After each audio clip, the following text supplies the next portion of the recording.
Vamos a compartir algo que el Señor me estuvo hablando también estos días atrás, estando leyendo y estudiando su palabra.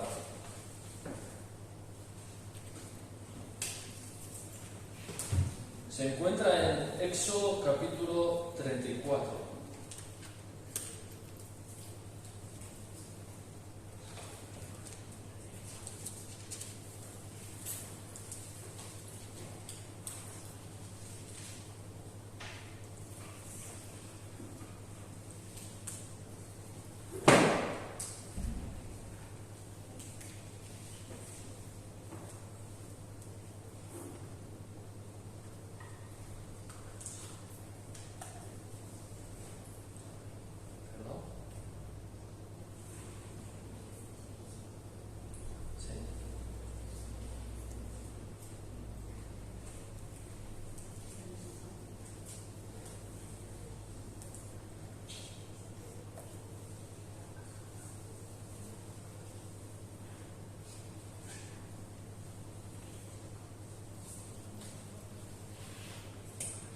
Vale, es el Éxodo capítulo 34, es Dios hablándole al pueblo de Israel.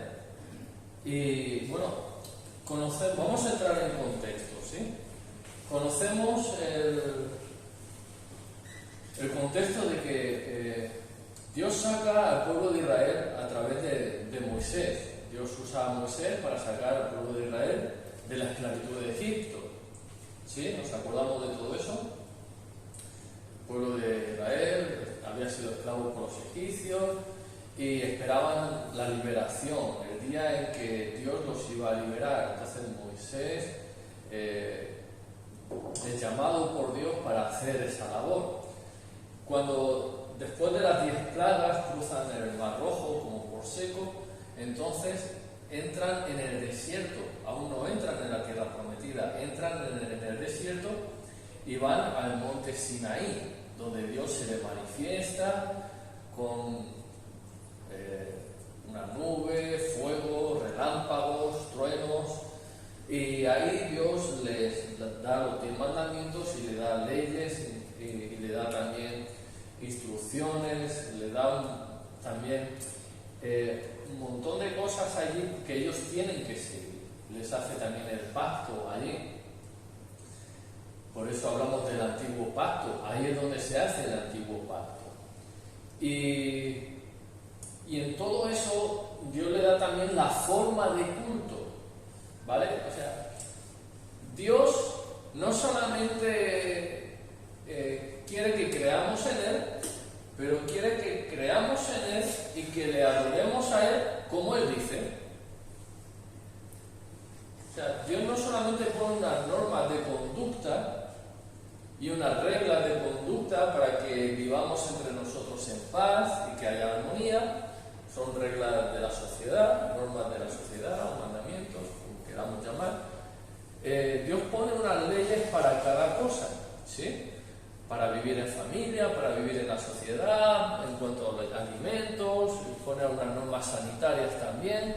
Va poniendo normas en cuanto incluso económicamente.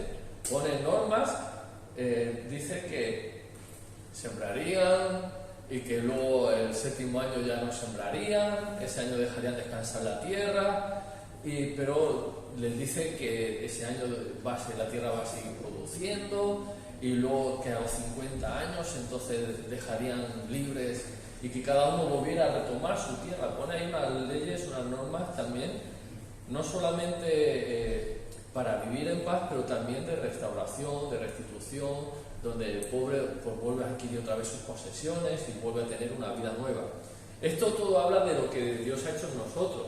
Nosotros vivíamos nuestra vida a nuestra manera, muchos de nosotros tuvimos una vida arruinada, a lo mejor no económicamente, pero sí moralmente y en pecado. Y Dios nos dio la oportunidad de volver a tener nuestra herencia, una vida nueva, ¿sí? En Cristo Jesús dice que somos nueva criatura en Cristo y que tenemos una vida nueva. Dice, hay que nacer de nuevo. Cuando alguien nace, tiene una vida, y si nace de nuevo, tiene una vida nueva. ¿Sí? Así que Dios pone muchas normas, muchas leyes, muchas cosas, y aquí, y yo insisto, repito, le está hablando al pueblo de Israel. Esto no es algo que nos esté hablando a nosotros, pero a través de esto Dios nos va a hablar en esta mañana también.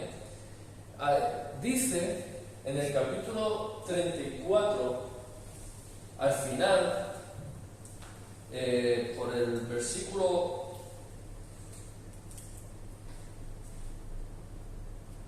23, vamos a leer desde el 21, dice: 6 días trabajarás, mas el séptimo descansarás, aún en la arada y en la siega descansarás. O sea, recordemos que están todavía en el desierto y ya le está hablando de cuando entren en la tierra prometida. Dice: 6 días trabajarás, el séptimo descansarás. Y le aclara: aún en la arada y en la siega descansarás. Cuando el fruto del campo está para recoger, hay que recogerlo, porque si no se recoge, madura y se cae. ¿Es así lo que trabajan en el campo y con fruta y todo esto? ¿Es así? Pues Dios le dice que no, que el séptimo día descansará, aún en la arada y en la siega. ¿Es tiempo de cosechar? Da igual, el séptimo día lo descansas. ¿Es que es tiempo de trabajar? Da igual, el séptimo día lo descansas. Es que es tiempo, es que ahora tengo mucha faena y tengo que trabajar. Da igual, el séptimo día lo descansas.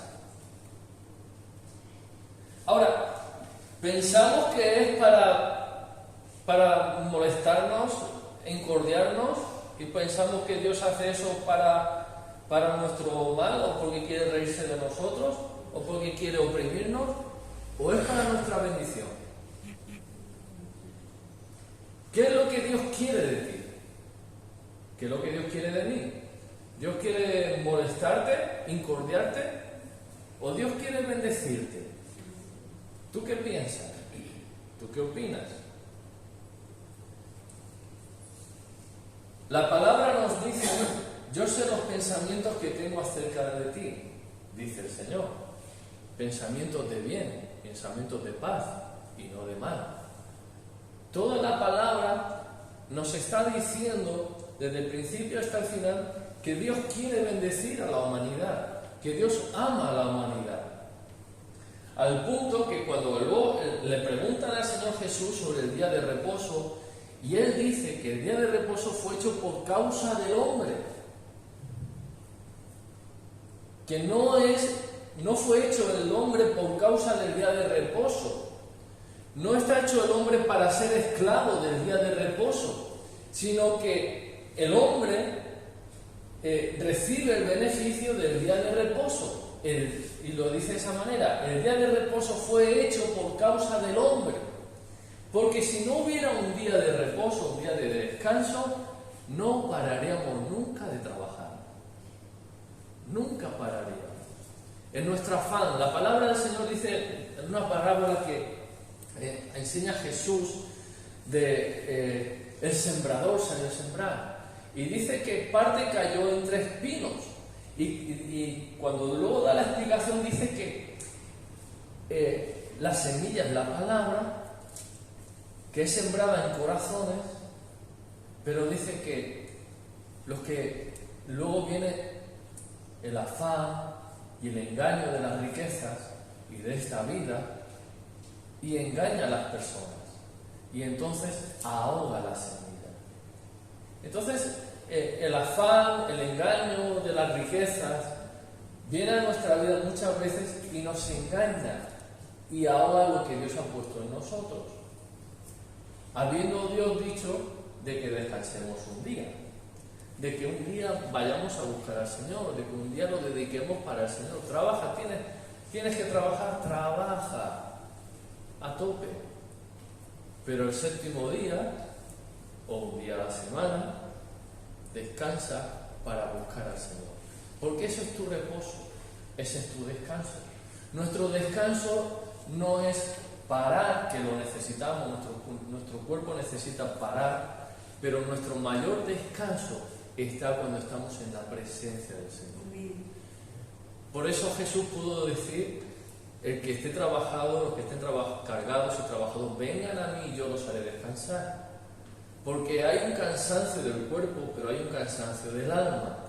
Y los dos se entrelazan y uno dice, uno puede estar descansado en el cuerpo, pero en su mente y en su alma puede estar cansado, cargado, trabajado.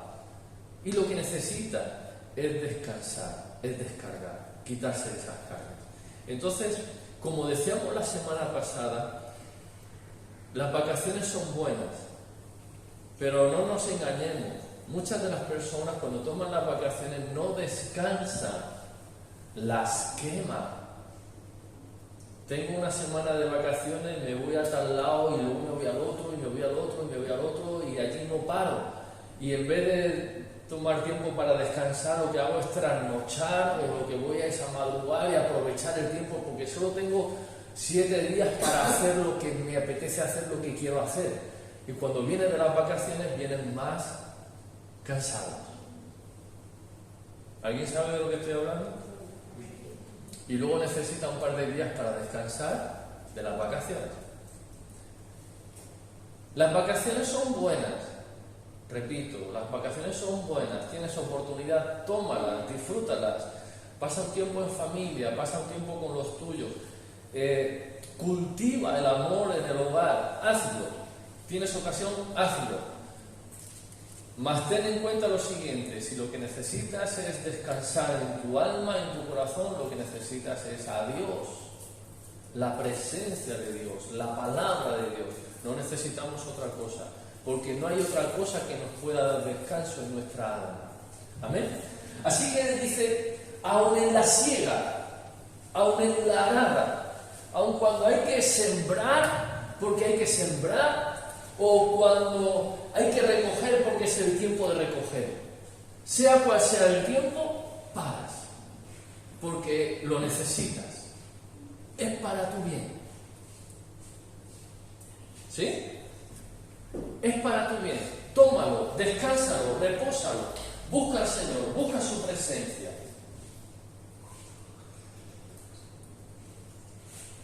Continuamos. Les dice, 3 veces al año se presentará todo varón tuyo delante de Jehová, el Señor Dios de Israel. Atento a esto.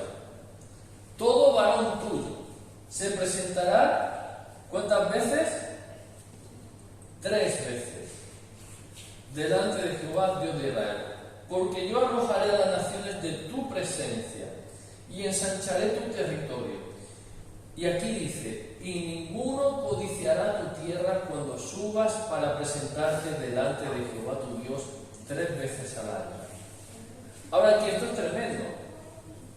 Esto es tremendo. Recordemos el contexto.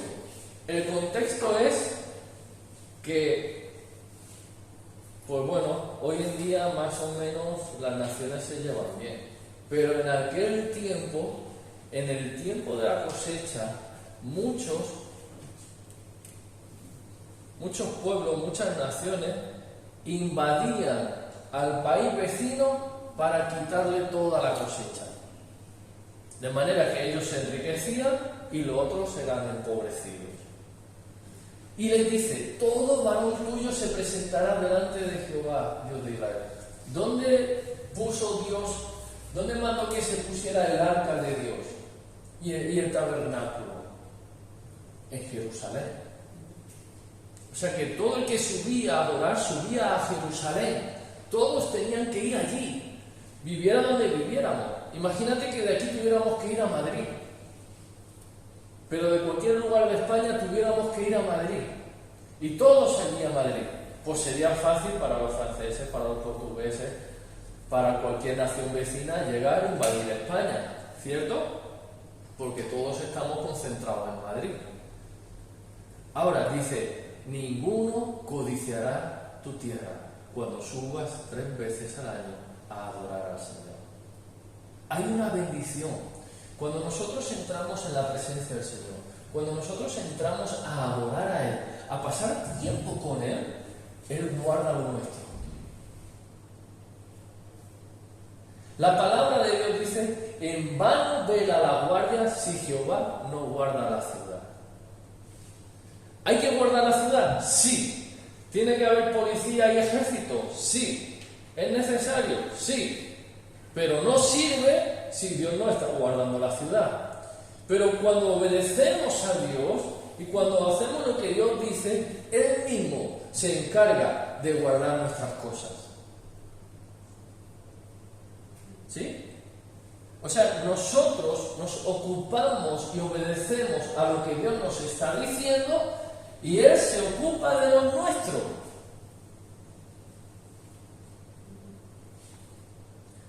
Y aunque por ahí un caso raro y extraño digan, pues yo me fui un día al culto y me robaron. Dice la palabra del Señor, todas las cosas acontecen para bien a los que aman al Señor. En todo, aun en eso, Dios tiene un plan. Dios promete guardar nuestras cosas y guardarnos a nosotros cuando nosotros nos dedicamos a Él. ¿Nos acordamos de lo que le dijo Dios a David? David, en una de esas, cuando él ya de alguna manera ha asentado el reino, ha conquistado todas las fronteras, ha ensanchado, se ha cumplido la palabra, se ha ensanchado el territorio hasta llegar a las fronteras que Dios le había dicho, y él se ve en su palacio, y no tenía un solo palacio, él tenía también el palacio de invierno y el palacio de verano.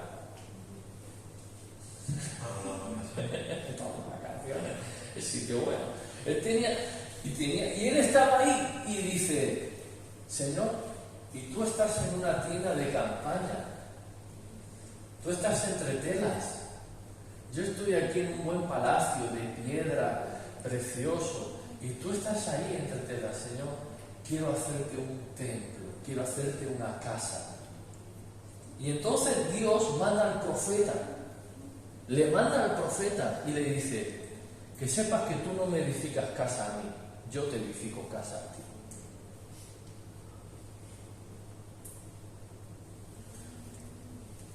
Era bueno el propósito de David, era buena la intención de David, pero Dios le dice algo más, o sea, tú me vas a hacer un templo tal, que no lo vas a hacer tú lo vas a preparar, lo va a hacer tu hijo porque tú eres un hombre de guerra, un hombre de sangre, no verás que lo hagas tú, lo va a hacer tu hijo Salomón, que significa paz, él lo va a hacer. Pero que sepas que tú no me edificas casa, yo te edifico casa a ti, y de ti no faltará quien se siente en el trono. De ti siempre habrá alguien que se siente en el trono. Por eso Jesús es llamado Hijo de David, porque él tiene derecho al trono, según la línea real, la línea de sangre. Él tiene derecho al trono, por padre y madre. Entonces, dice, no habrá quien se siente, no habrá falta, siempre habrá quien se siente en el trono, no te faltará quien se siente en el trono. Yo te edifico casa a ti, yo guardo tu casa, yo velo por tu casa. Tú me vas a hacer un templo, tú me vas a hacer, pero yo soy el que edifica tu casa. ¿Ok? Cuando nosotros, repito, insisto, porque quiero que se quede la idea bien clara, cuando nosotros nos ocupamos de las cosas de Dios, Dios se ocupa de nuestras cosas. Y mejor que nosotros. Amén. Y mejor que nosotros mismos. Ahora, ¿qué es lo interesante de todo esto?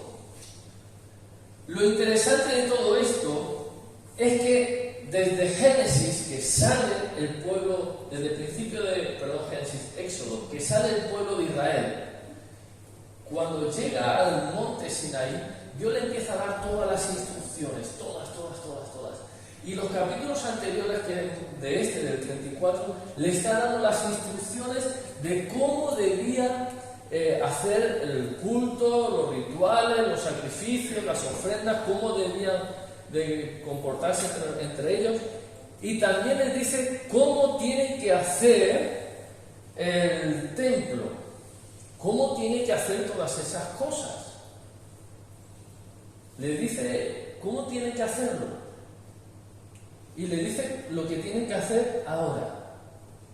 Pero dice, pues ahora vas a hacer el templo y quiero que hagas el tabernáculo, y quiero que hagas el arca del pacto, y vas a hacer el altar del incienso y el altar del holocausto, y vas a hacer la fuente de bronce, y vas a hacer también el candelero, y vas a hacer el lugar santo y el lugar santísimo, y vas a hacer el atrio y lo vas a cerrar, y vas a hacerlo con estas tablas, con oro, con plata, con esto, con otro, tal. Y le dice lo que va a hacer ahora.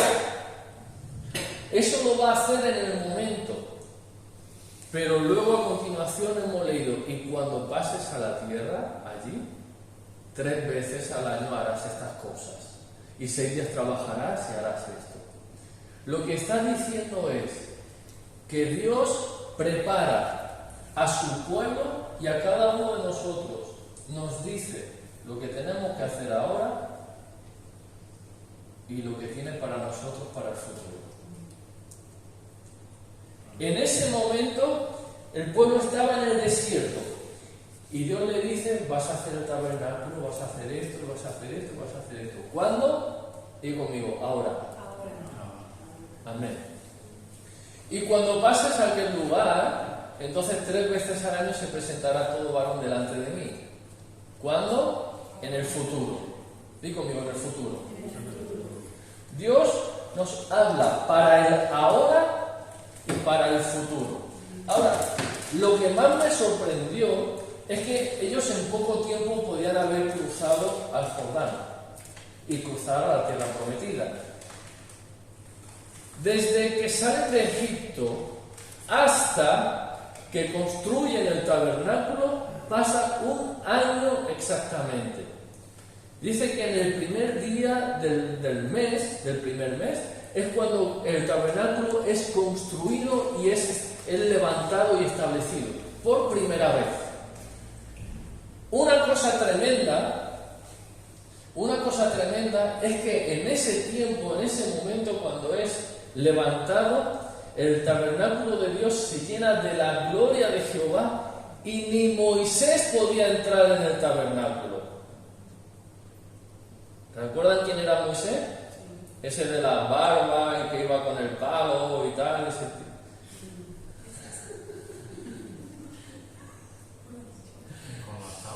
Sí, con las tablas y tal. Vale. Ese Moisés que hablaba con Dios cara a cara, que le dijo a Dios, muéstrame tu gloria, y que salvo el rostro de Dios le mostró su gloria, le mostró todo. A ese Moisés, que cuando bajaba de hablar con Dios le resplandecía el rostro, ese Moisés, cuando el tabernáculo es erigido, es levantado, y Dios desciende con su gloria, ni siquiera él puede entrar. De tanta gloria que había. Y lo curioso es que no hubo ni una sola oración. Ni una sola oración. Éxodo 40, por favor, Fran. Éxodo 40, versos 34 y 35.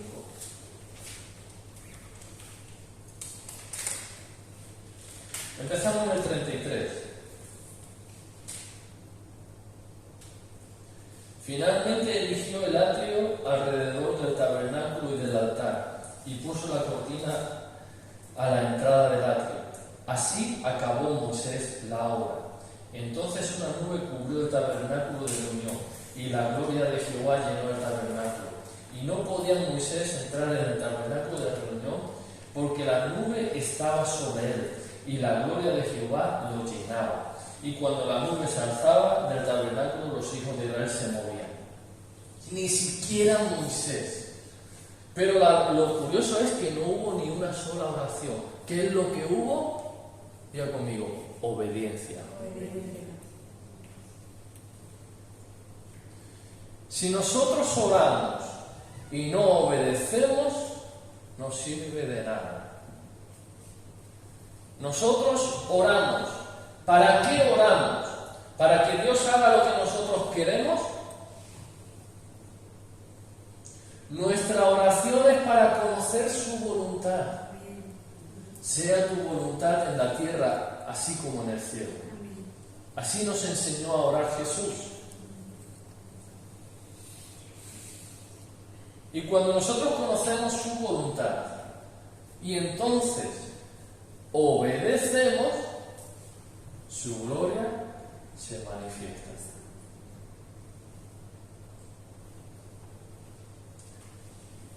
Dios le dice, sube al monte. Él se sube al monte. Cuando llega allí, Moisés está hablando con Dios, Dios está hablando con Moisés. Dios le dice todo lo que quiere que Moisés lo haga. Y cuando lo hace, la gloria del Señor desciende. Lleva a mi pueblo al monte Sinaí, y allí me mostraré. Y Moisés va con todo el pueblo al monte Sinaí, y cuando llega allí, ¿qué es lo que sucede? La gloria de Dios desciende. No hubo oración, hubo obediencia. Llegan al borde del Mar Rojo, los enemigos están detrás, están ahí que se sienten oprimidos, se sienten ahí en aprieto. Señor, dice, dile al pueblo que marche. Levanta su vara, se abre el mar, ¡vamos! Es la obediencia. Cuando nosotros obedecemos es que Dios se manifiesta y Dios se glorifica. Entonces nuestra oración es para conocer qué es lo que Dios quiere y luego, cuando nosotros obedecemos, Dios se glorifica. Volviendo a Éxodo 34, cuando Dios le habla para el ahora y para el futuro, eso es para nosotros hoy también. Dios nos habla para el ahora y nos habla para el futuro. La palabra de Dios dice en Salmo 119 y 105 que su palabra es lámpara a mis pies y lumbrera a mi camino. Amén. La lámpara era lo que llevaban en la noche para alumbrar por donde caminaban, pero alumbraba cerca, no alumbra largo. Pero cuando sale el sol, mira todo lo que alumbra. Aun cuando sale la luna llena, se ve el camino. Así que la palabra de Dios nos muestra nuestro día a día. ¿Qué tenemos que hacer hoy? Jesús se levantaba de mañana muy temprano para orar y conocía qué era lo que tenía que hacer en ese día. Dice, es necesario que pasemos por Samaria, por un pueblo de allí. Me es necesario ir a los gadarenos. Era necesario porque él sabía que tenía un propósito allí. Él sabía que tenía que hacer cosas por allí. Él sabía lo que tenía que hacer. Dice, lo que yo he oído hablar a mi padre, eso es lo que hago. Lo que yo he visto acerca de mi padre, eso es lo que hago. ¿Qué hacía él durante el día? Lo que había visto y oído hacer a su padre durante el tiempo de oración. Lo que había visto con el tiempo de oración, cuando Dios le mostraba, le obedecía, entonces él luego simplemente ejecutaba, obedecía lo que Dios estaba diciendo, las cosas suceden. Cuando nosotros pasamos tiempo con Dios para saber qué es lo que tenemos que hacer en el día, las cosas se dan, las cosas suceden. Porque Dios está en eso. Dios no te va a decir, quiero que hagas esto, corre tú solo. No, quiero que hagas esto y yo voy contigo. Pero no solamente para el día, es para el futuro. ¿Cuáles son los planes de futuro que Dios tiene para tu vida? ¿Los conoces?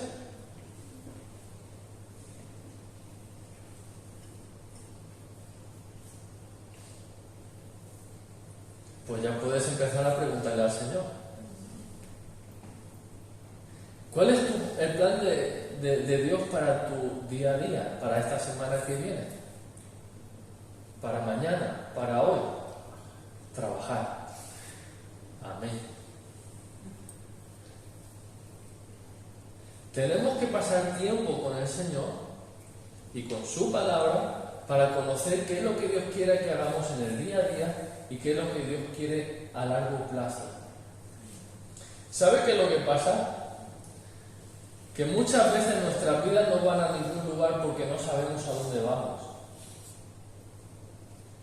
Le decimos al Señor, dirige mi vida, y Él nos va llevando, pero como no sabemos a dónde vamos, muchas veces somos nosotros los que tomamos las decisiones sin contar con Él. O Él nos está hablando, ve a la derecha y nosotros decimos, no, a la derecha, no, a la izquierda. Porque no sabemos a dónde Dios nos quiere llevar. Nos sentimos impulsados por Dios a hacer una cosa, a hacer la otra, a veces obedecemos, pero otras veces ni eso, porque no sabemos a dónde vamos. Y creemos que es cosa nuestra, o pensamos que es una locura, y ahí está. No sabemos a dónde vamos. Y es importante que tú sepas a dónde vas. Nosotros sabemos que el destino final es llegar al cielo con Jesús, amén, a la gloria, amén. Pero ¿qué propósito tiene Dios contigo, conmigo, mientras estemos aquí en la tierra? ¿Qué es lo que Dios quiere que hagamos mientras estamos aquí en la tierra? ¿Cuál es el proyecto en el que Dios quiere que nosotros estemos sirviendo y seamos útiles en esta generación? ¿Hay algún proyecto que Dios tiene? ¿Hay algo que Dios quiere hacer con nosotros? ¿Hay algo donde Dios nos quiere llevar para mostrar su gloria en nosotros y a través de nosotros? ¿Será que Dios tiene algún plan? O a lo mejor está de vacaciones, porque es verano. Sonríe, Jesús te ama. Y yo también. Ese es el problema, esa es la cosa. Yo sé a dónde voy. Yo sé lo que Dios quiere que hagamos. Yo sé lo que Dios quiere que haga yo. Yo sé lo que Dios tiene conmigo. Yo lo sé. ¿Por qué? Porque uno busca en su palabra, uno pasa tiempo con Él, le pregunta, escucha, y Dios le va diciendo, esto es lo que quieres que haga. ¿Qué pasa cuando tú sabes a dónde vas? Porque encaminas tu vida en esa dirección. Hacia ahí voy. En esa dirección voy. Ese es el proyecto. Pero cuando no hay proyecto, es como cuando uno está en alta mar y no tiene brújula y no sabe ni a dónde va. Tiene su barquito. ¿Cuánto tienen a Jesús en su barco? Tenemos a Jesús en el barco. ¿A dónde vamos? No sé. No sé dónde voy. No sé a dónde vamos, no sabemos dónde vamos. Pero cuando llega el capitán y dice, nos dirigimos al norte, vamos a Tarsis. Nos dirigimos al sur, vamos a Panfilia. Vamos a un sitio. Tú ya vas encaminado ahí. Ahí es donde tengo que ir. A veces tendré que ir a la derecha, a la izquierda, tendré que hacer algunas cosas raras, extrañas, porque hay alguna tormenta, porque hay una dificultad, porque tal, pero ese es el final, voy allí. ¿Qué es lo que pasa? Que al final llegas, porque sabes a dónde vas. ¿Por qué personas nunca se compran un piso? Porque nunca han puesto en su proyecto comprar un piso. Nunca han puesto en su proyecto comprar un piso, quisieran comprar un piso, pero no lo han puesto en un proyecto. Cuando tú pones el proyecto y dices, para tal año, tal fecha, yo me quiero comprar el piso, entonces tú trabajas y enfocas todos tus esfuerzos para eso. Cuando tú conoces lo que Dios quiere hacer y te pones de acuerdo con Él, dices, vale, eso es lo que tú quieres que yo haga y yo voy a hacer eso. Toda tu vida se enfoca en eso, todo va alrededor de eso, todo lo pones secundario conforme a eso, porque eso es lo primordial, esa es la meta, ahí tienes que llegar. Y cuando tú obedeces, entonces tú encuentras que Dios se glorifica en tu vida. Dice Jesús,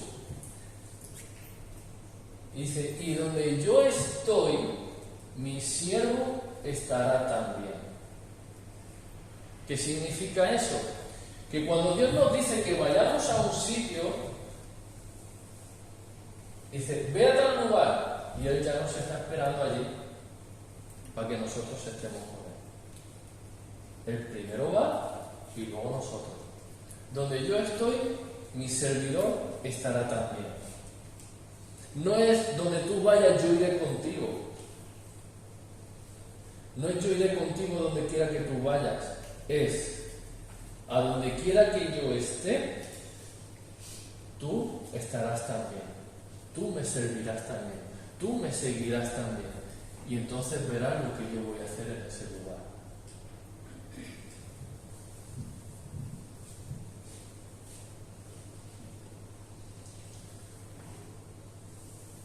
Primera de Crónicas 12:32.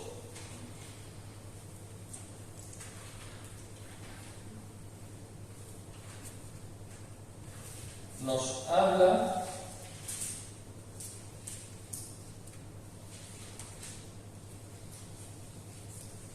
capítulo 12 nos habla del ejército de David.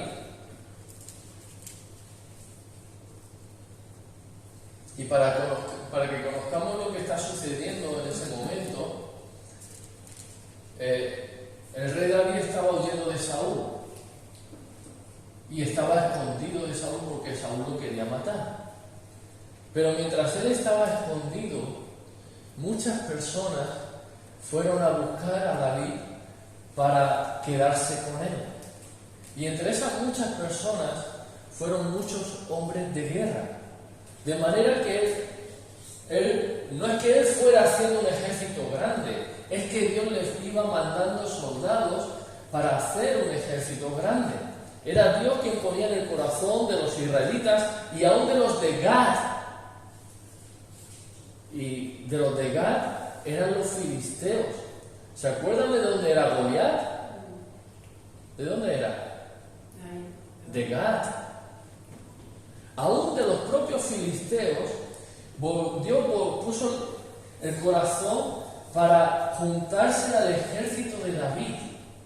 Y fue haciéndose un ejército grande, que él no fue a buscar ni a uno ni a otro, sino que de la tribu de Efraín, de Benjamín, de la tribu de Isaacar, de la tribu de todas las tribus de Israel, se fueron juntando y buscando a David para juntarse con él y quedarse allí con él.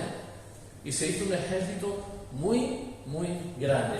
Y ahí está ya próximo a ser rey de Israel, porque el ejército estaba aumentando más y más y más, mientras que el ejército de Saúl iba menguando. Y en esto de que Dios está poniendo en el corazón de unos y de otros el ir a buscar a David, entonces sucede que los hijos de Isaacar, 200 principales, entendidos en los tiempos, que sabían lo que Israel debía hacer, cuyo dicho seguían todos sus hermanos. Estos se juntaron también con David. ¿Por qué? Dice que ellos eran entendidos en los tiempos, sabían lo que tenía que hacer Israel. Y ellos fueron a juntarse con David porque sabían que era el tiempo de juntarse con David. Era el tiempo de dejar a Saúl y era el tiempo de juntarse con David. Y ellos lo sabían. Y sus hermanos, los de Isaacar, le hacían caso. Porque sabían lo que Dios estaba haciendo y lo que debían de hacer ellos. Es importante que conozcamos esto.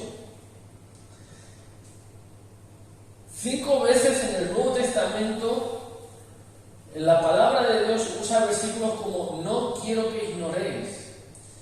Lo podemos encontrar en Romanos capítulo 11, verso 25, Primera de Corintios capítulo 10, verso 1, Primera de Corintios verso 12, capítulo 1, Primera de Tesalonicenses capítulo 4 y verso 13 y Segunda de Pedro capítulo 3 y versículo 8. Dice, no quiero que ignoréis. Esta palabra la he usado mucho, la he dicho mucho aquí y no me canso de decirlo. Dios no quiere que seamos ignorantes, ni aún, no solamente de las artimañas del diablo, pero tampoco de lo que Dios tiene para nuestra vida hoy y en el futuro. Ni hoy ni en el futuro. No he llegado a decir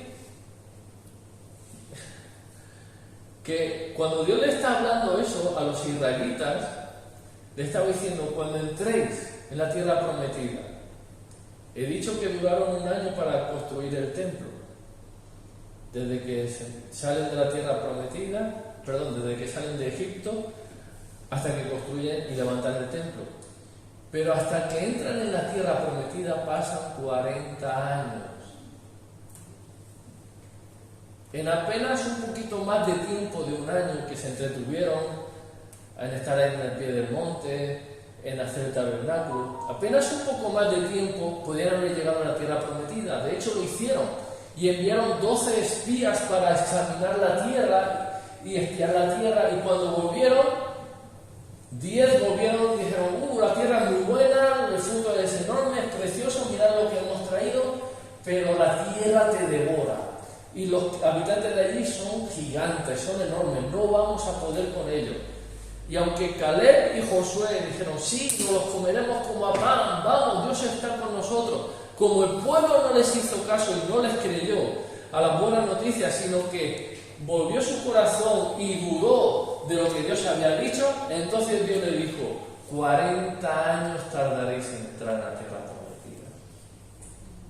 40 años. Así que, ¿qué es lo que me llamó la atención? Que Dios nos habla para el presente y para el futuro, pero aún hasta para dentro de 40 años. Tremendo, ¿no? Aún hasta para dentro de 40 años. Entendidos en los tiempos, no quiero que ignoréis qué es lo que Dios tiene contigo, qué es lo que Dios tiene contigo, hermano, hermana, iglesia, qué es lo que Dios quiere hacer. Busca conocer lo que Dios quiere hacer, enfócate en eso y camina hacia eso, y ahí verás la gloria de Dios.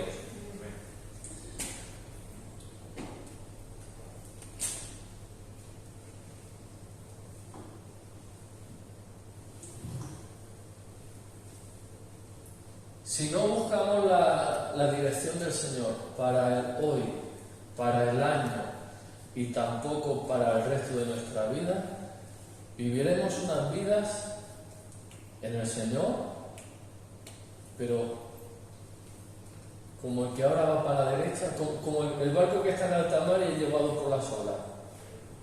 Que ahora que el viento la lleva para acá, va para allá, y luego la lleva para allá, y va para allá, y luego para adelante, y luego para atrás, y ahí está. Y no llega nunca a ningún puerto, no llega nunca a hacer ni un negocio, ni una empresa, ni un proyecto, no llega nunca a realizar nada. Es importante que tú conozcas lo que Dios tiene para tu vida. No importa la edad que tengas. Caleb con 80 años dijo: aún tengo la fuerza del primer día. No importa. Señor, soy joven, Señor, soy mayor, Señor, soy hombre, soy mujer, soy niño, soy anciano. Señor, ¿qué es lo que tú tienes para mí, para ahora y para mí, para el futuro? ¿Qué quieres que haga? ¿A dónde vamos, Señor? ¿A dónde vamos?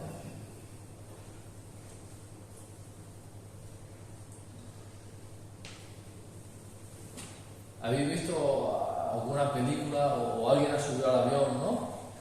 Y cuando sube el avión, despega el avión y le dice: próximo destino, tal sitio. Allí vamos, esa es nuestra dirección, ese es nuestro foco. ¿Y sabes qué pasa? Que si todo va bien, llega allí. ¿Por qué? Porque sabe a dónde va. El piloto sabe a dónde va, tiene las instrucciones, tiene las coordenadas y dirige el avión a ese lugar. Dios está en nuestro barco, Dios es el capitán, pero no es el timonero. El timón de tu barco lo llevas tú. El timón es la voluntad. Dios te dice: 10 grados a la derecha. Y tú giras, le haces caso, y lo giras, o no le haces caso, y va a tu bola, va a tu aire. Dios es el capitán, es el que dirige. Vamos a tal sitio, vamos a tal lugar. Pero si no hay una comunicación con el capitán, ¿a dónde vamos? ¿A dónde nos dirigimos? Por eso hay muchos cristianos que viven vidas frustradas, porque no saben a dónde van. Y nosotros, las personas, estamos creados de esta manera. Tenemos la necesidad de sentirnos realizados. Es imperante. Tenemos la necesidad de sentirnos realizados, de sentir que lo que yo hago sirve, que yo sirvo para algo, que soy útil. ¿Qué le pasa a muchas personas? Y si Dios quiere, pues un día nos pasará a nosotros también. Cuando la persona llega a ser anciano, que llega un momento que pierde la fuerza, llega un momento que está enfermo, que tiene dolores o lo que sea, y su cabeza está bien y quiere hacer cosas y no puede. Y se ve inútil, se ve que no sirve y se frustra. ¿Por qué se frustra? Porque tiene la necesidad de sentirse útil.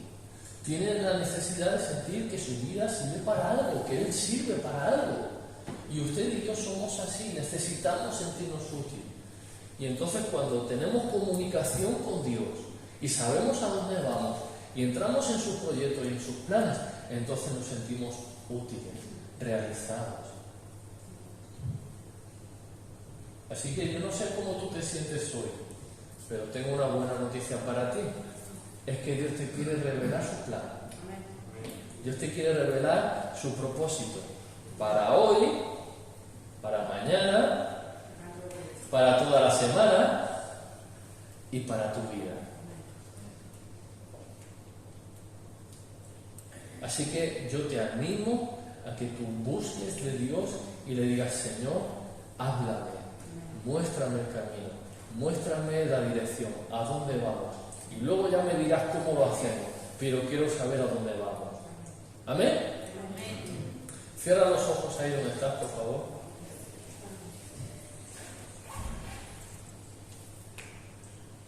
Si tú te sientes así, de que no sabes a dónde vas ni dónde estás siquiera, yo te invito a que le preguntes ahora mismo al Señor, con tus propias palabras o repitiendo las mías, le digas: Señor Jesús, por favor, enséñame el camino, dime a dónde vamos. Señor, yo quiero entrar en tus planes, que tu voluntad sea hecha en mi vida, pero no quiero ser ignorante, quiero saber lo que tú quieres hacer y lo que tú quieres que yo haga. Ayúdame, Señor, a ser esforzado y valiente para caminar contigo, para obedecer, para que tu nombre sea glorificado en esta generación. En el nombre de Jesús. Y ayúdame a sentirme útil y realizado. En el nombre de Jesús. Amén. ¿Saben? Josué sabía dónde iba. Josué le dijo: todo lo que pisare la planta de tu pie será tuyo. Pero Josué sabía dónde iba. Dios le dijo: desde el Jordán hasta tal lugar, desde el mar Mediterráneo hasta el Jordán y hasta tal sitio. Todo eso será tuyo. Todo eso lo entregarás tú a los hijos de Israel. Y entonces él tenía un plan. Él no se fue a conquistar a Babilonia, ni a los sirios, ni se fue a conquistar a Egipto. ¿Por qué? Porque Dios no le había dicho que ese era el sitio. Él sabía cuál era el sitio y se dirigió ahí. ¿Y qué fue lo que pasó? Victoria. Victoria. Porque se propuso hacer lo que Dios le había dicho. Amén. Propone en tu corazón hacer, cumplir lo que Dios te ha dicho, lo que Dios te diga, y verás la gloria del Señor. Dios te bendiga. Amén.